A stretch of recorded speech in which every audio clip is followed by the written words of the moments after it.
우리가 세그먼트라는 영역을 만들면요, 고객을 하나의 집단으로 묶을 수 있습니다. 이 집단으로 묶을 수만 있다면 그 집단이 우리에게 유리한 집단인지, 이 집단이 유리하다면 언제쯤 커질 것인지, 이 집단이 어떤 특징을 갖고 있으니 우리가 어떤 상품이나 어떤 프로모션을 진행해야 되는지까지도 우리가 파헤쳐 볼 수 있습니다. 그래서 그 첫 번째로 집단을 먼저 분석을 해야 되거든요. 이 집단을 분석하는 방법이 제가 사용하는 방법이 있고, 또 여러분들이 사용하시는 방법, 또 많은 전문가분들이 활용하시는 방법이 있는데, 제가 활용하는 간단한 방법을 보여드리도록 하겠습니다. 자, 저는 흔히 이 고객 데이터 분석 중에서 이 세그먼트를 만들 때, 그리고 마케팅 전략을 짤 때 이 UML 도구를 필히 사용합니다. 이 UML 도구를 활용해서 우리가 고객 세그먼트를 만드는데, 사전 고객 데이터가 있을 때, 없을 때 활용을 하고, 있을 때는 어떤 단계들을 걸치고 신규 캠페인을 세팅을 해서 성과가 올라가는지, 더 떨어지는지, 유지되는지 확인할 것이고, 사전에 고객 데이터가 없을 때는 어떻게 프로파일링을 하고 컨텐츠를 활용하는지를 알아보겠습니다. 일단 이거는 제 기본적인 루틴이에요. 제 루틴입니다. 일단 처음에 봤던 이 사전 데이터가 있을 때는요, 사실 너무 수월합니다. 이게 일반적으로 우리가 사용하는 구글 애널리틱스죠.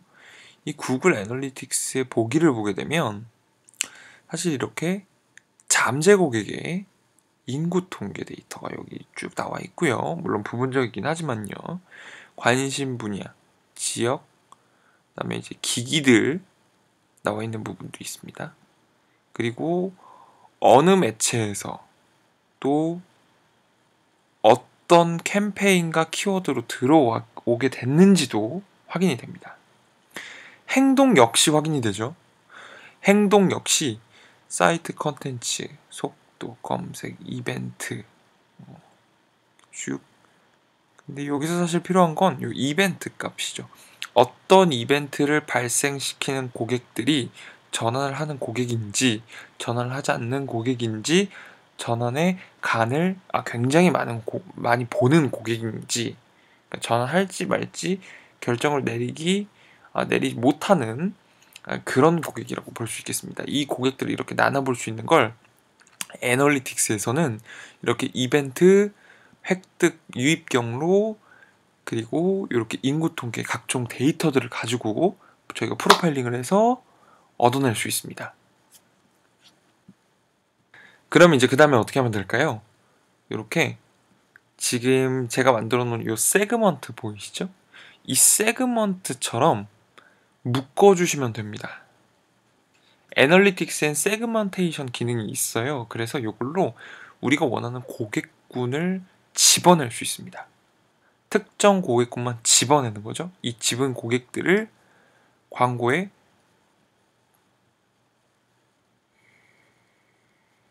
여기 지금 복사만 있네요. 제가 이렇게 하나 새롭게 만들었고요. 실제로 지금 여기는 이제 구체적으로 안 나오게 되는데, 요건 이제 제 계정이 아니니까요. 실제로 이렇게 버튼 한번 클릭해서 바로 광고로 보낼 수 있죠. 이 세그먼테이션 기능, 애널리틱스 데이터를 타 플랫폼으로 저희 데이터를 전달하는 방법은 이미 제가 여러 영상에서 설명드렸습니다. 이렇게 이제 진행하는 방법이 있죠. 그러면 캠페인을 세팅할 때 저는 일반적으로 두 개를 만들어요. 하나는 저 전환 방문자 메인 타겟을 활용한 리타겟팅 광고를 하나 집행을 하고요. 저 컨셉에 맞는 이 전환 방문자를 설정하는 데 들어간 옵션들이 있을 거잖아요. 그 옵션이 포함된 별도의 캠페인을 만듭니다. 실제로 애널리틱스 모수를 활용한 캠페인이 잘 타고 전환수가 잘 나오는지, 아니면 반대로 매체 네트워크에서 갖고 있는 이 어레인지에서 영향을 많이 받는지를 필히 저는 확인을 합니다. 그래서 캠페인이 두 개가 나와요. 그리고 이제 시간이 흐르면 성과가 올랐는지 떨어졌는지 유지되고 있는지 이 부분을 직접 제가 체크를 해보겠죠. 근데 이제 문제는 이렇게 애널리틱스 데이터를 통해서 사전에 어떤 데이터를 가지고 분석한다고 하면 하면 상관이 없어요. 근데 이게 반대로 기존의 데이터가 없고 새롭게 한다 그러면 이때부터 좀 꼬이거든요. 그래서 이때는 각 매체들마다 제공하는 데이터를 보거나 저희가 확인할 수 있는 플랫폼들을 활용합니다.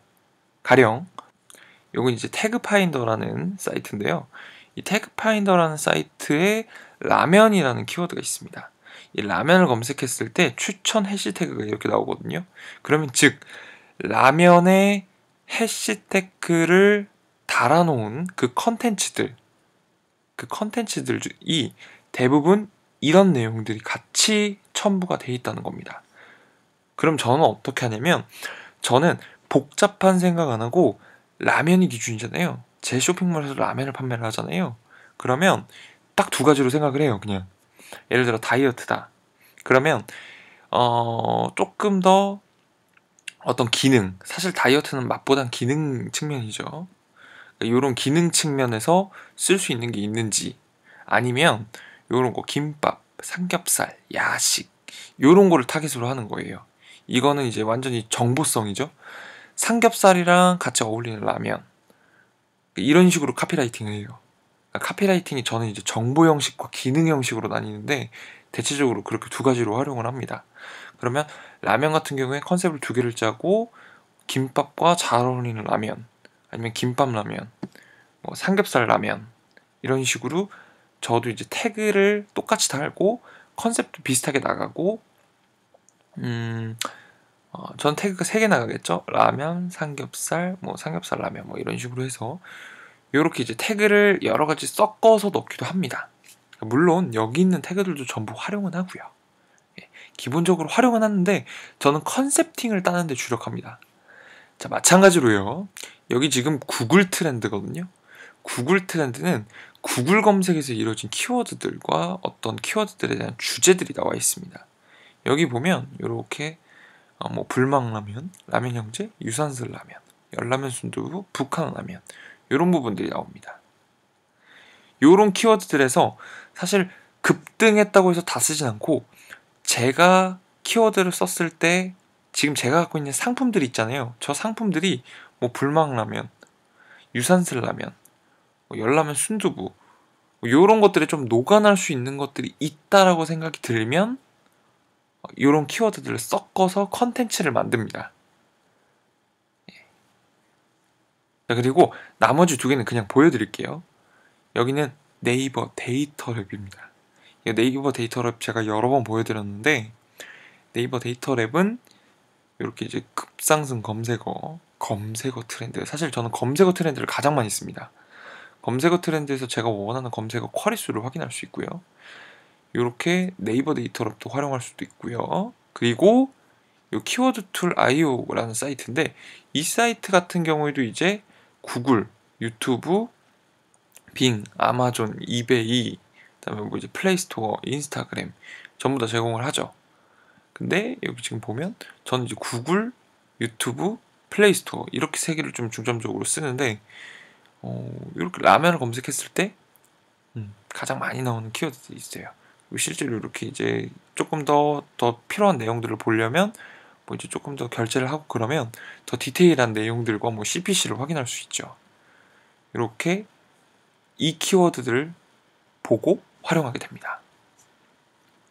그러면 사실 이렇게 키워드가 많으면 컨텐츠를 저희가 생산하는 게 굉장히 많아져요. 엄청 많습니다. 여기서 또 추릴 수 있거든요. 추리는 건 사실 데이터 분석으로 하면 되고요. 추리는 거 말고 여기서 컨셉을 만드는 건 가장 위에 있는 것부터 하면 됩니다.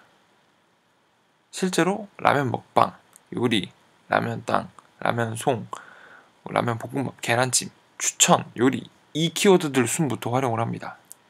그리고 검색 광고 캠페인에서는 기본적으로 저 키워드를 다 사용할 수 있죠. 배너에서는 가장 클릭, 노출이 잘 되는 어떤 특정 키워드들이 있지 않습니까? 그 키워드들 기준으로 배너 컨셉을 짜서 배너를 굉장히 많이 만듭니다. 물론 저도 이제 데이터 분석을 하지만 배너를 많이 만드셔야 사실 여러 가지 테스트를 해볼 수 있고 실제로 성과가 올라가기도 하고요. 그리고 실제 성과뿐만이 아니라 그렇게 컨셉이 더 많으면 많을수록 데이터 분석이 잘 됩니다. 알아두시길 바라겠습니다.